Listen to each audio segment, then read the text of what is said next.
Hello students, welcome to my YouTube channel. Students, आज हम revision series का class 8 का चैप्टर नंबर 13 साउंड का फर्स्ट पार्ट करेंगे। तो स्टार्ट करते हैं।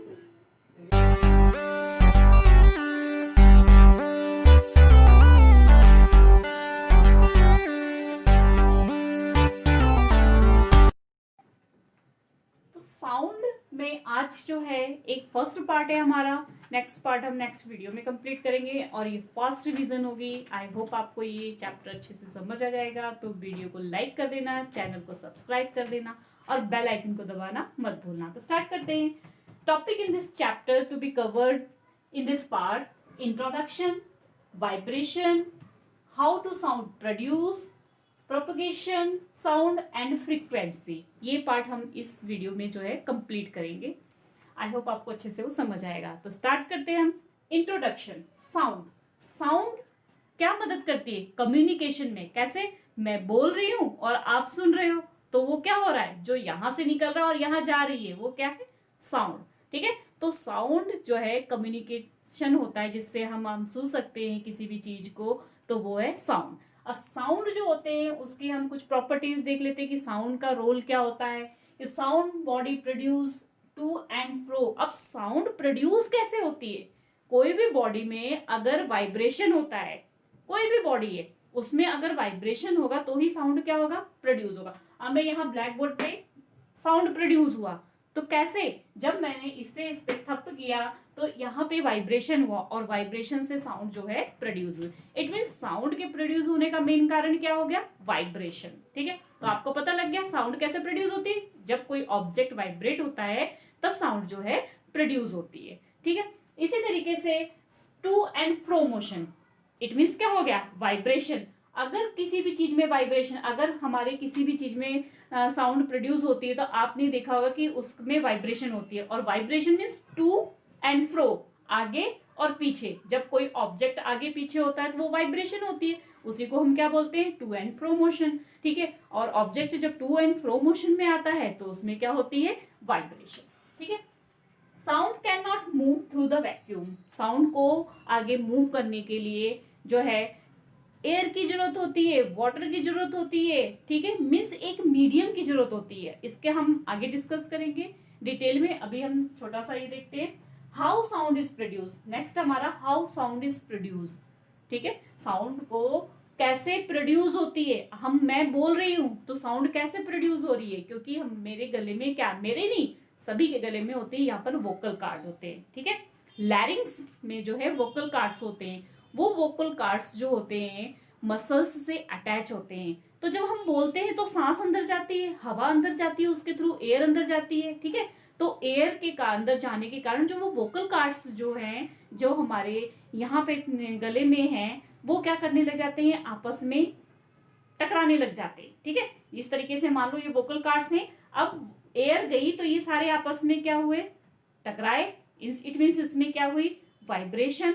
और वाइब्रेशन से ही क्या होती है? साउंड प्रोड्यूस होती है। ठीक है। इसकी टेस्टिंग के लिए आप क्या करोगे? आप जब बोल रहे हो ना, यहाँ पे गले पे आप अपना हाथ रखो तो देखो वहां पे झंझनाट क्या लगता है। तो इसका मतलब क्या है? वहां पे वाइब्रेशन हो रही है और वाइब्रेशन से ही साउंड क्या होती है?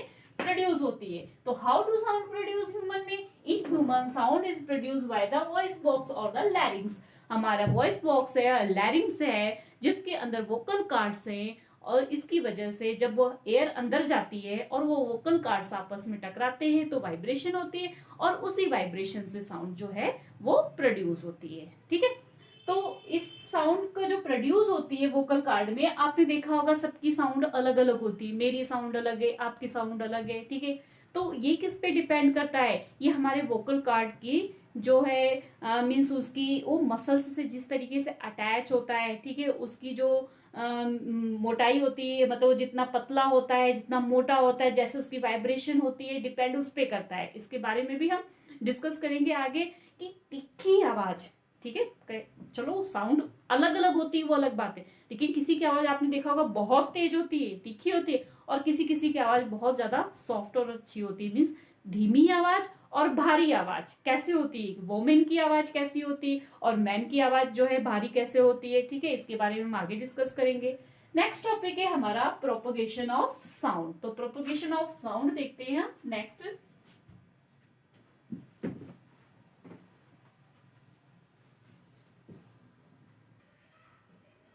अगला टॉपिक है propagation of sound. Propagation of sound क्या होता है? Sound required material medium for the propagation. अभी मैंने आपसे जस्ट थोड़ी देर पहले बात की थी कि साउंड को ट्रेवल करने के लिए, ठीक है, आगे बढ़ने के लिए मटेरियल की जरूरत होती है, ठीक है। इसके लिए आप कैसे करोगे? अगर हम देखो बोल रहे हैं, अगर यहाँ पर एयर नहीं हो आसपास तो हम साउंड को नहीं सुन सकते हैं। इट मीन साउंड को आगे ट्रेवल करने के लिए किसकी जरूरत है? एयर।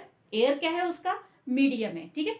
इसी तरीके से अगर आप एक एक्सपेरिमेंट करोगे कि एक टब में आपने वाटर फिल कर लिया, ठीक है, उसके बाद उसमें आप एक बेल हाथ से डाल लो और अपने कान को कुछ इस तरीके से लगा दो, ठीक है। फिर वो बेल आप बजाओगे और पानी के जो ऊपर है वहां पर थोड़ा सा ऐसे कान लेके जाओगे तो आपको साउंड सुनाई देगा। इट मीन्स पानी वाटर में भी क्या कर रही है, सॉरी, वो जो साउंड है वो वाटर में भी क्या कर रहा है? ट्रैवल कर रहा है, ठीक है। इसी तरीके से अगर आपने किसी टेबल के ऊपर अपना कान रखो और थोड़ी दूर पे उसको थप थप करोगे तो आपको वहां की आवाज नहीं सुनाई देगी, पर आप टेबल को अगर थप थप करोगे तो आपको आवाज सुनाई देगी, ठीक है। तो वो साउंड जो है उस सॉलिड के थ्रू क्या कर रहा है? ट्रैवल कर रहा है। फॉर एग्जाम्पल ये मार्कर मैंने ऐसे कान पे लगाया ना, अब यहां से मैं अगर ऐसे कर रही हूँ तो बहुत तेजी से आवाज मेरे कानों में जा रही है, शायद आपको नहीं जा रही होगी। क्यों? क्योंकि वो साउंड जो है इस सॉलिड के थ्रू ट्रेवल करके मेरे ईयर में जा रहा है।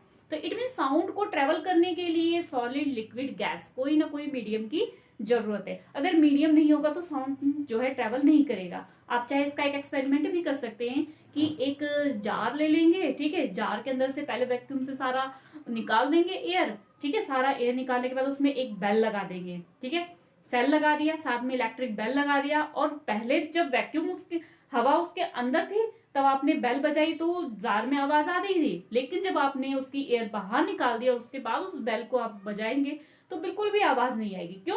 क्योंकि उसमें मीडियम नहीं है जिससे साउंड क्या हो सके?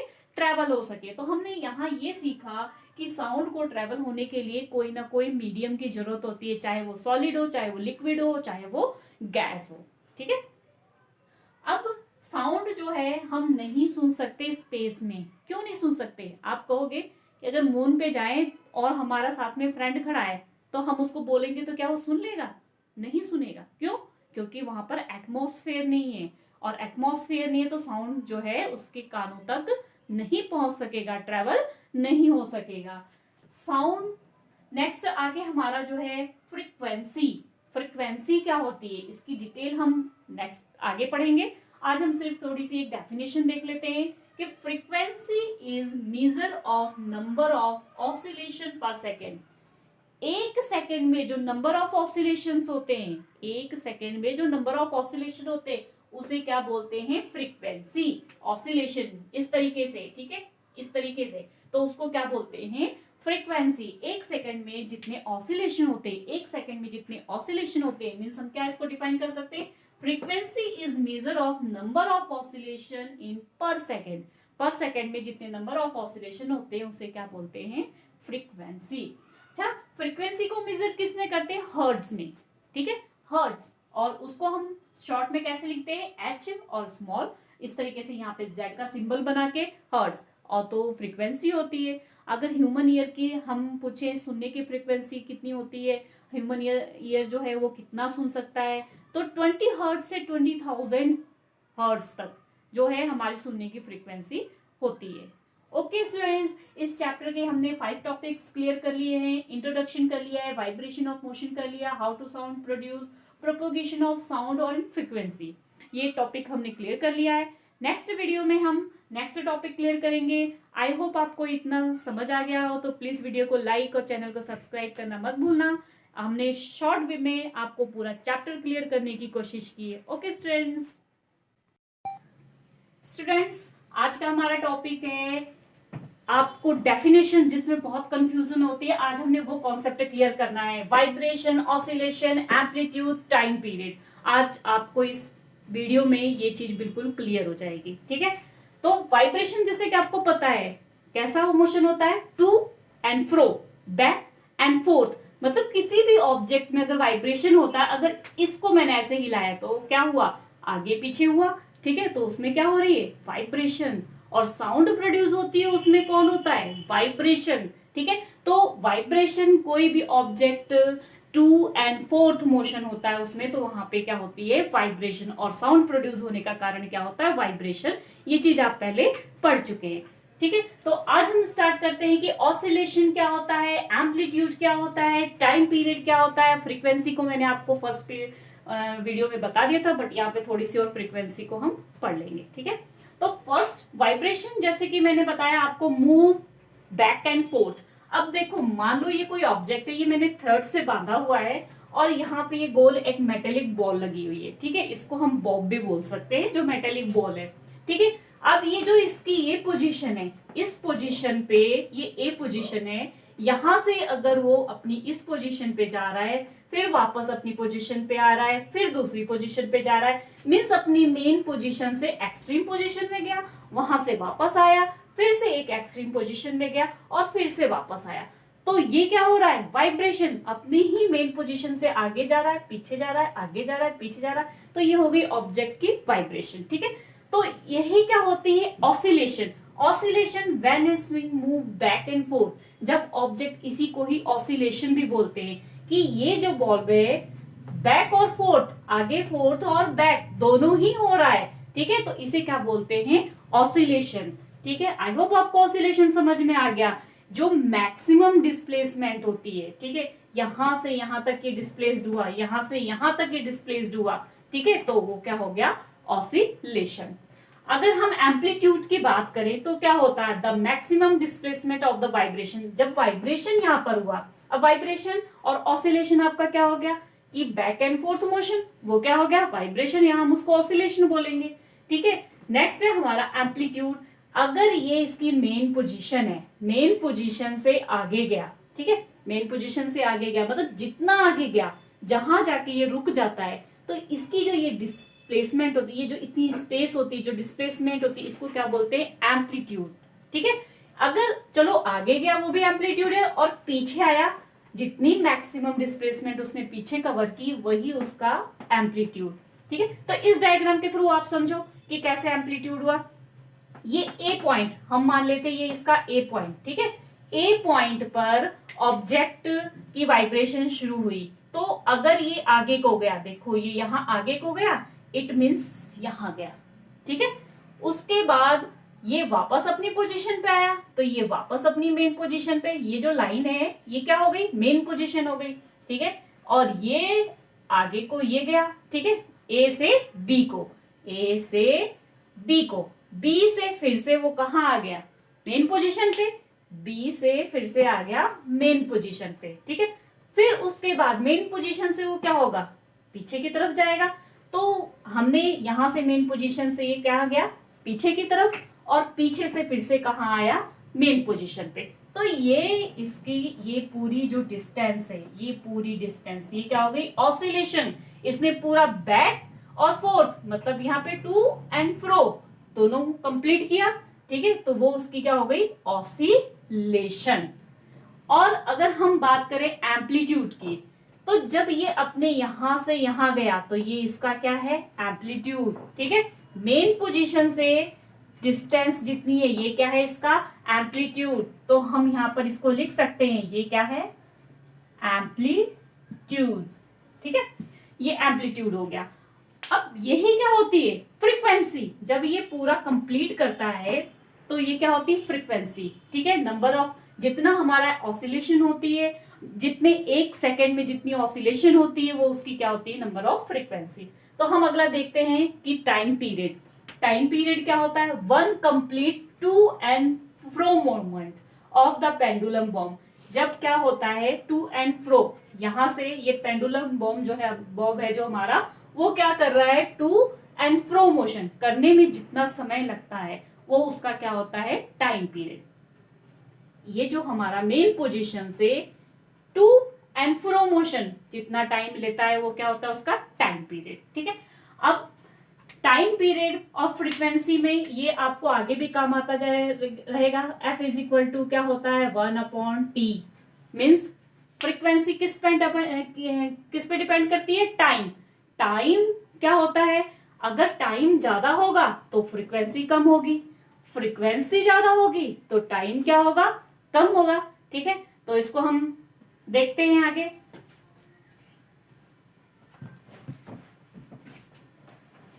कल तक उठे गई, अब इसको कट करना पड़ेगा। नेक्स्ट हम देखेंगे फ्रीक्वेंसी। ठीक है, तो the number of vibration per unit time is called frequency. ये आपको मैंने फर्स्ट पार्ट में भी बताया, बट हम थोड़ा सा और डिस्कस कर लेंगे। तो फ्रीक्वेंसी नंबर ऑफ वाइब्रेशन, जैसे कि हमने देखा कि नंबर ऑफ वाइब्रेशन, एक बॉब है वो क्या कर रहा था? To and fro, to and fro, जो मोशन होती है वो उसकी क्या थी? वाइब्रेशन। ठीक है, तो जब वाइब्रेशन जो पर यूनिट टाइम में जो वाइब्रेशन होती है उसी को क्या बोलते हैं? फ्रीक्वेंसी। मीन्स अगर ये बॉब था, ठीक है, तो ये अपनी जगह से यहां गया, यहां से यहां आया, तो ये इसकी क्या हो जाती है? फ्रीक्वेंसी। ठीक है, तो फ्रीक्वेंसी इस तरीके से आप देख रहे हो ना, ये फ्रीक्वेंसी। तो एक जो बॉब था वो कंप्लीट कैसे कर रहा था? इस तरीके से कंप्लीट कर रहा था। ये इसकी मेन पोजीशन थी, यहां से ऊपर गया, यहां से नीचे आया, तो ये वन फ्रीक्वेंसी। ठीक है, आगे फिर ऊपर गया, नीचे आया, ये क्या हो गया? Second frequency. ठीक है, इस तरीके से नंबर ऑफ इसकी क्या चलती जाती है? जितने वाइब्रेशन होते हैं उतनी उसकी ज्यादा क्या होती है? फ्रीक्वेंसी होती है। और ये बहुत इंपॉर्टेंट है कि फ्रीक्वेंसी की जो एसआई यूनिट होती है वो क्या होती है? हर्ट्ज। Hertz, HERTZ। और इसका एसआई यूनिट का जो सिंबल हर्ट्ज का होता है वो क्या होता है? HZ।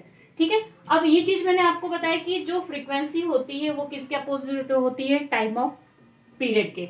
मीन्स जितनी ज्यादा फ्रीक्वेंसी होगी टाइम उतना ही क्या होगा? कम होगा। और टाइम जितना ज्यादा होगा तो फ्रीक्वेंसी क्या होगी? कम। कैसे? अगर यही फ्रीक्वेंसी जो है और ऊपर जाएगी और नीचे आएगी तो टाइम ज्यादा लग रहा है, तो फ्रीक्वेंसी क्या होगी? जैसे यहां पर आप देखो, ये इसमें क्या होगा? जितने नंबर ऑफ फ्रीक्वेंसी ज्यादा होगी उतना ही टाइम उसका क्या होगा? कम होगा, क्योंकि वो छोटी छोटी फटाफट फटाफट होती जाएगी। ठीक है, टाइम ज्यादा कम होगा तो फ्रीक्वेंसी क्या होगी? ज्यादा होगी। ठीक है, तो मीन्स हमेशा आपने याद रखना, जो फ्रीक्वेंसी होती है वो टाइम की क्या होती है? अपोजिट। इससे आपका 8th क्लास में न्यूमेरिकल भी है और आगे भी आपको काम आएगा कि आपको फ्रीक्वेंसी दी है, आपको टाइम पीरियड निकालना है, टाइम पीरियड दिया है, फ्रीक्वेंसी निकालनी है, बस आपको एक सिंपल फॉर्मूला याद रखना है, F=1/T। नेक्स्ट जो है हमारा लाउडनेस। लाउडनेस कहते हैं, हमें कई बार दो आवाजें आप सुनते हो। ठीक है, एक तो कोई शोर मचा रहा है बहुत जोर जोर से, तो आप कहते हो कितना शोर है, वो आपको पसंद नहीं आता, नॉइज जिसको बोलते हैं। ठीक है, लाउडनेस। लाउडनेस किस पे डिपेंड करती है? Loudness depend on amplitude. ठीक है, जो एम्पलीट्यूड होता है उस पर डिपेंड करती है। अब जैसे आप देखो यहां पर हमने क्या देखा अभी कि ये इसकी क्या हो गई? एम्पलीट्यूड। ये इसकी एम्पलीट्यूड हो गई ना, तो लाउडनेस डिपेंड इसी पे करती है। अब आपके पास अगर दो साउंड की वाइब्रेशन दी है, एक ये दी है, एक और ले लेते हैं हम, एक ये ले लेते हैं। ठीक है, तो इसमें क्या हो जाता है? आप देख रहे हो कि ये ऊंचा ज्यादा है, इसका एम्पलीट्यूड ज्यादा है, और इसका एम्पलीट्यूड कम है, तो इसकी लाउडनेस, इसकी आवाज ज्यादा तेज होगी और इसकी लाउडनेस क्या होगी? कम होगी। ठीक है, जो शोर है, नॉइज है, जो हमें पसंद नहीं आएगा, जिसकी जितनी ज्यादा एम्पलीट्यूड होगी उतना ही क्या होगा? उसकी लाउडनेस होगी। तो आपको ये बात याद रखनी है कि loudness of sound depend on amplitude. Loudness of sound किस पे डिपेंड करती है? एम्पलीट्यूड पे। ठीक है, अब अगला आता है हमारा पिच। पिच आपने देखा होगा ना, किसी की आवाज बड़ी सुरीली होती है, बहुत पसंद आती है, और किसी की आवाज बड़ी बेकार सी होती है। ठीक है, या भारी होती है। अब सिंपल ले लेते हैं हम, मैन और वोमैन। मैन में आवाज कैसी होती है? भारी होती है ना थोड़ी सी, और वोमैन की आवाज थोड़ी सी क्या होती है? पतली होती है। तो वो किस पे डिपेंड करती है? वो पिच पे डिपेंड करती है। और पिच किस पे डिपेंड करता है? Frequency, number of frequency. तो ये याद रखना, अपने दोनों में डिफरेंस कई बार आता है। लाउडनेस डिपेंड ऑन एम्पलीट्यूड और pitch depend on number of frequency. ठीक है, और ये चीज आप समझ चुके हो कि एम्पलीट्यूड क्या है और फ्रीक्वेंसी क्या है। ये इसकी फ्रीक्वेंसी है। ठीक है, जितने नंबर ऑफ वाइब्रेशन हो रहा है वो क्या है? फ्रीक्वेंसी। एम्पलीट्यूड क्या है? जो ये अपने मेन पोजीशन से जितनी डिस्प्लेसमेंट ऊपर जाती है वो क्या है? एम्पलीट्यूड। ठीक है, तो अब पिच मैन की और वोमेन की किस पे डिपेंड करती है? फ्रीक्वेंसी। तो आपने याद रखना है, अगर मान लो आप ये देख रहे हो, एक ये देख रहे हो, दूसरा आप ये देख रहे हो। अब इसमें से अगर आपको बोला जाए किसकी पिच ज्यादा है, हमने अभी पढ़ा है कि नंबर ऑफ फ्रीक्वेंसी पे डिपेंड करती है, तो नंबर ऑफ फ्रीक्वेंसी इसमें ज्यादा है। ठीक है, आप इस फिगर में देख पा रहे हो कि नंबर ऑफ फ्रीक्वेंसी क्या है, ज्यादा है। इट मीन्स इसकी पिच क्या है, ज्यादा, और इसकी नंबर ऑफ फ्रीक्वेंसी क्या है, कम है। ये नंबर ऑफ फ्रीक्वेंसी क्या है, इसकी कम है, इसलिए इसकी पिच क्या है, कम है। तो जिसकी फ्रीक्वेंसी ज्यादा है, जिसकी ज्यादा पिच है, वो किसकी आवाज होती है, वो पतली आवाज होती है। मीन्स अगर आपको दे दिया जाए किसकी पिच ज्यादा है, कई बार क्वेश्चंस आ जाते हैं कि मैन की कि वोमेन की, तो आपको याद होना चाहिए कि मैन की पिच जो है वो क्या है, कम है। ठीक है, और वोमेन की पिच क्या है, ज्यादा है। जिसकी पतली आवाज होती है वो उसकी पिच क्या होती है, ज्यादा होती है। इसी तरीके से आपको एक ड्रम, आपकी एनसीईआरटी बुक में दिया हुआ एक ड्रम की फिगर दी हुई है। ठीक है, ड्रम और विसल दे दिया जाए तो किसकी पिच ज्यादा होगी, आपको पता है ड्रम धम धम तेज आवाज कर रहा है, इट मीन्स उसकी पिच क्या है, कम है। और विसल की पतली आवाज है, इसका मतलब उसकी पिच क्या है, ज्यादा है। ठीक है, तो आपने ये चीज यहाँ समझ लिया, फ्रीक्वेंसी क्या होती है। इस तरीके से number of vibration, number of wave जितनी है वो क्या होती है, फ्रीक्वेंसी। फ्रीक्वेंसी क्या, ऐसा यूनिट हर्ट्ज। ठीक है, उसका सिंबल HZ। Frequency 1/T। ठीक है, उसके बाद लाउडनेस किस पे डिपेंड करती है, एम्पलीट्यूड पे। जितना ज्यादा एम्पलीट्यूड होगा लाउडनेस उतनी ज्यादा होगी, जितना कम एम्पलीट्यूड होगा उसकी लाउडनेस कम होगी। और पिच किस पे डिपेंड करती है, नंबर ऑफ फ्रीक्वेंसी पर। जिसकी जितनी ज्यादा फ्रीक्वेंसी होगी उतनी ज्यादा उसकी पिच होगी, जिसकी कम फ्रीक्वेंसी होगी उसकी पिच कम होगी। फॉर एग्जाम्पल हाई पिच किसकी होती है, वोमेन की। लो पिच किसकी होती है, मैन की। आप इसमें देख सकते हो, यहां से आप देखो, अगर यहाँ है, ये आपको फ्रीक्वेंसी दी है, अगर फ्रीक्वेंसी यहाँ आई है तो आप क्या देख पा रहे हो, यहाँ और यहाँ दोनों में डिफरेंस देख पा रहे हो। इसका एम्पलीट्यूड क्या है, ज्यादा, इसका एम्पलीट्यूड क्या है, कम। तो ये क्या होगा, इंक्रीज लाउडनेस, और ये क्या होगा, डिक्रीज लाउडनेस। ठीक है, एम्पलीट्यूड ज्यादा, एम्पलीट्यूड कम, इंक्रीज लाउडनेस और डिक्रीज लाउडनेस। अब यही फ्रीक्वेंसी जो है, अगर यहाँ आप देखो और यहाँ आप देखो, तो यहाँ पर नंबर ऑफ फ्रीक्वेंसी ये कम है और ये क्या है, ज्यादा है। तो जिसकी नंबर ऑफ फ्रीक्वेंसी कम है इसका मतलब वो क्या है, लो पिच, और जिसकी नंबर ऑफ फ्रीक्वेंसी ज्यादा है वो क्या है, हाई पिच। तो यहाँ पे पिच क्या हो रही है, डिक्रीज, और यहाँ पे क्या हो रही है, इंक्रीज। ठीक है, तो आई होप आपको ये अच्छी तरीके से टॉपिक समझ में आ गया। एक क्लास में नहीं, आगे ये 11th में और जेई नीट में भी काफी आपको ये जो है इम्पोर्टेंट देगा। आई होप आपको ये अच्छे से समझ आ गया। तो प्लीज बेल आइकन को दबाना मत भूलना और चैनल को सब्सक्राइब करना मत भूलना। ओके स्टूडेंट्स, और कमेंट बॉक्स में जरूर बताना कि आपके ये सारे टॉपिक्स क्लियर हो गए कि नहीं हुए। Okay students.